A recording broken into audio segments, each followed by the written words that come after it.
My life with David had always been a tapestry of calm contentment. We built our world brick by brick with shared dreams and silent understanding. Our days flowed into weeks and years, a comforting rhythm of habits and gentle affection. I loved him truly. I believed that with every fiber of my being he was my rock, my anchor, in a world that often felt chaotic and demanding.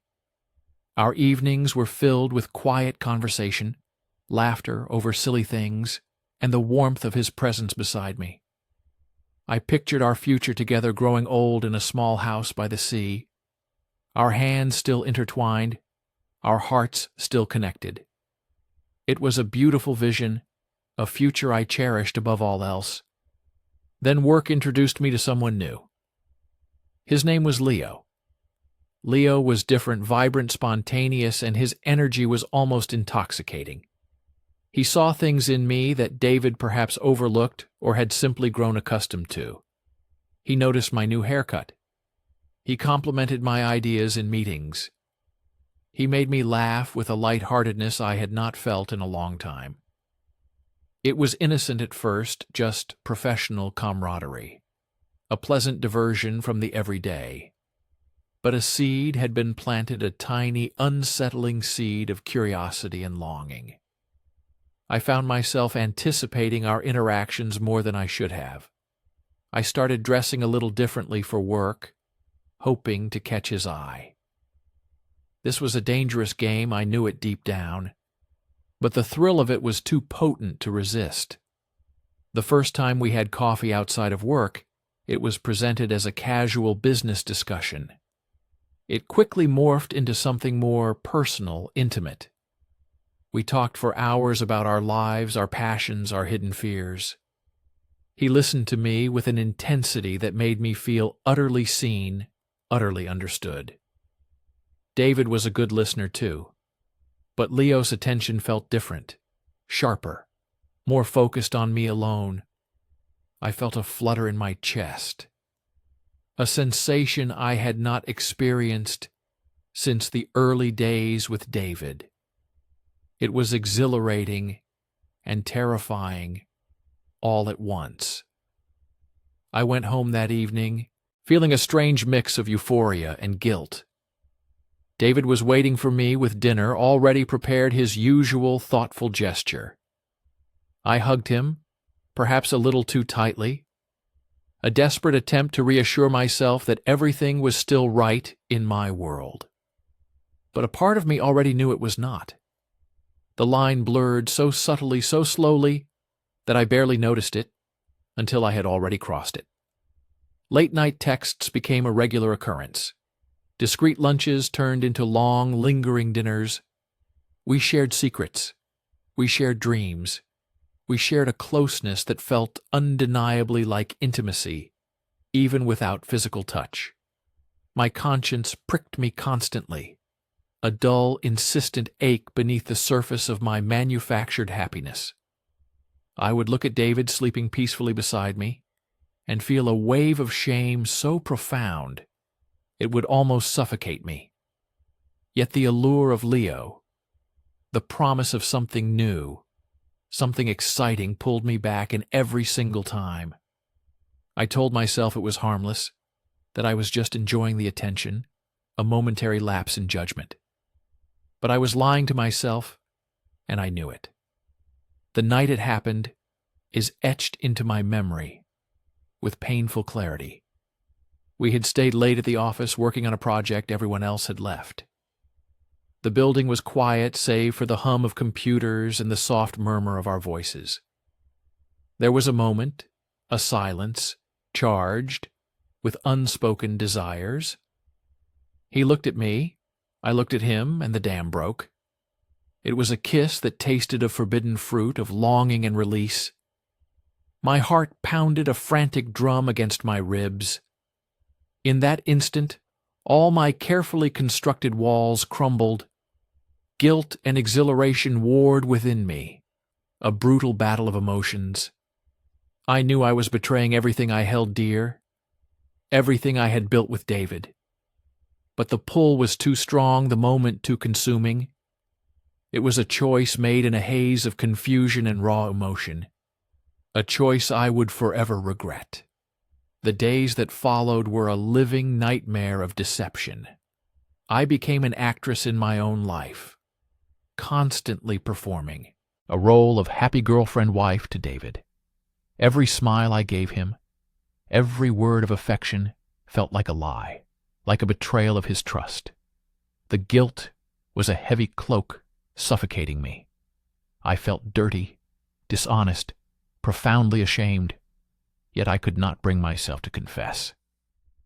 The fear of hurting David, of shattering his world, of losing him, was unbearable. I tried to distance myself from Leo, to put an end to what had started. But the connection lingered, a persistent shadow in my periphery. He would text, he would call, he would find ways to be near me. I was trapped in a web of my own, unable to break free from either side. My sleep became restless, filled with anxious dreams and waking nightmares. My appetite vanished. I was a shell of my former self, haunted by my actions. David noticed the change, of course. He was not blind. He asked me if I was okay, if something was bothering me. His gentle concern only amplified my shame. I would brush him off with vague excuses, blaming stress at work or a temporary fatigue. He deserved the truth. He deserved so much more than the lies I was feeding him. The tension in our home became palpable, a thick, unspoken barrier between us. We still shared meals, we still watched television together, but the easy intimacy, the comfortable silence had vanished, replaced by a strained politeness, a cautious distance. I saw the hurt in his eyes, the confusion, the slow, dawning realization that something was terribly wrong. My heart ached for him, for the pain I was inflicting without even saying a word. The truth inevitably came out, not from me, but through a chain of unfortunate events. A casual conversation with a mutual friend, a slip of the tongue, a detail that did not quite add up. David pieced it together, slowly, painstakingly. I saw it in his face one evening when he came home from work, his eyes devoid of their usual warmth, replaced by a cold, shattering emptiness. He did not yell, he did not scream. He just looked at me with a profound sorrow that ripped my heart to shreds. His voice was quiet, almost a whisper, when he asked me if it was true. My carefully constructed world of lies collapsed in that instant. There was no point in denying it, no point in further prolonging his agony. I confessed everything, the stolen kisses, the shared secrets, the moment of weakness. Each word was a dagger piercing not only his heart, but my own. The silence that followed was deafening, heavier than any argument could have been. It was the sound of a dream dying, of a future unraveling. He simply nodded his head, his gaze fixed somewhere beyond me, beyond our shared life. He packed a bag that night, a small overnight bag, as if he intended to return. But I knew even then that he would not. He walked out of our home, out of my life, with a quiet dignity that only deepened my remorse. I watched him go, standing rooted to the spot, a silent witness to the destruction I had wrought. The door clicked shut, and with it, a chapter of my life closed forever. The emptiness he left behind was immense, a vast echoing void that swallowed every sound, every thought, every feeling. In the aftermath, I was left with nothing but the ruins of my own making. The fleeting excitement with Leo quickly faded, revealing its shallow nature. He was never meant to be more than a distraction, a temporary escape from something I had failed to appreciate. I was alone with my guilt, my regret, my brokenness. The pain was excruciating. a constant companion that reminded me of my failure every waking moment. I replayed every scene, every decision, every lie, searching for the exact point where I went wrong.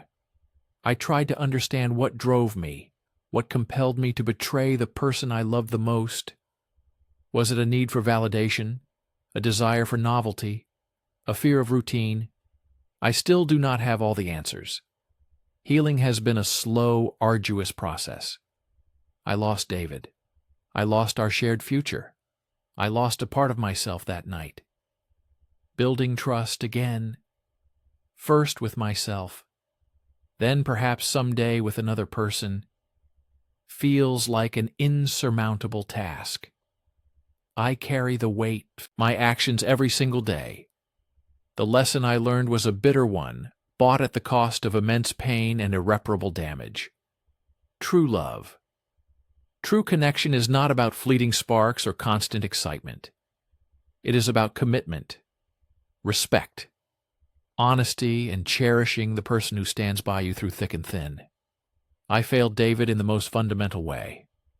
I broke his trust, I broke his heart, and in doing so, I broke my own.